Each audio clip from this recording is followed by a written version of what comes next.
ছবিটা দেখো, একটা একটা না মানে কতগুলো ফুলের ছবি একসাথে কেমন করে আঁকবে, ভিডিওটা প্রথম থেকে শেষ পর্যন্ত দেখার জন্য অনুরোধ রইল। একটা ফুল কিভাবে আঁকছি শুরু করছি দেখো, ঠিক এইভাবে আরেকটা ফুলও আমি এঁকে নেব।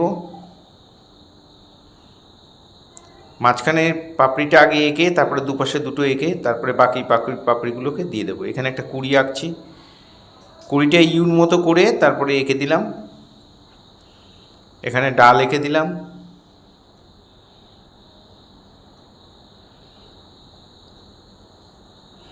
এখানে আরেকটা ডাল বের করে সেখানে আমি পাতা করে দিচ্ছি।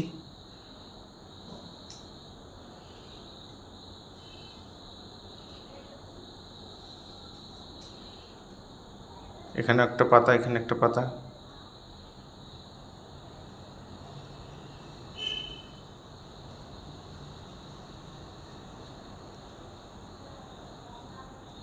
এখানে উপর দিকেও তিনটে ডাল একটা বের করে তিনটে পাতা এঁকে দিলাম। এই আমার আঁকা হয়ে গেল। এবার শেড করব।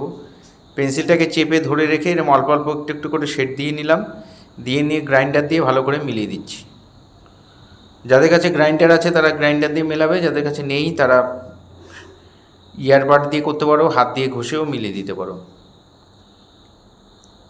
আর পেন্সিল শেডে বর্ডার চলে, আগেও বলেছি, তাই বর্ডার দিয়ে দিলাম। ডালটার মধ্যে শেড দিয়ে দিলাম।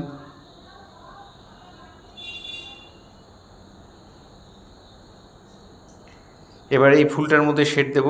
ভেতর থেকে শেডগুলো আসছে, মানে ডিপগুলো হবে, বাইরে থেকে আলো পড়ছে, ভেতর দিকটা ডিপ হবে।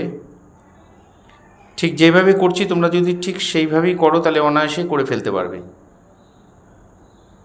আর তোমাদের কাছে রিকোয়েস্ট যে তোমরা যারা এই ধরনের শিক্ষামূলক ভিডিও দেখো তারা কেটে কেটে দেখবে না, পুরো ভিডিওটা দেখবে, তাহলে তোমাদের কাজ করতে সুবিধা হবে।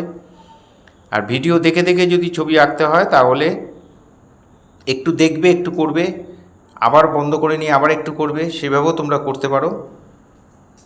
তাহলে করতে সুবিধা হবে এবং শিখেও যাবে।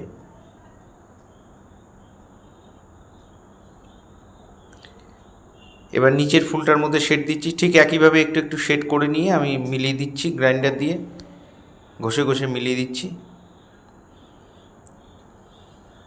আর 10B পেন্সিল দিয়ে আমি বর্ডার করে দিচ্ছি।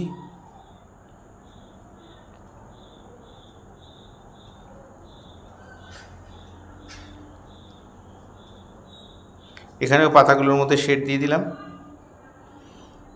দিয়ে নিয়ে তারপরে ভালো করে মিলিয়ে দিচ্ছি।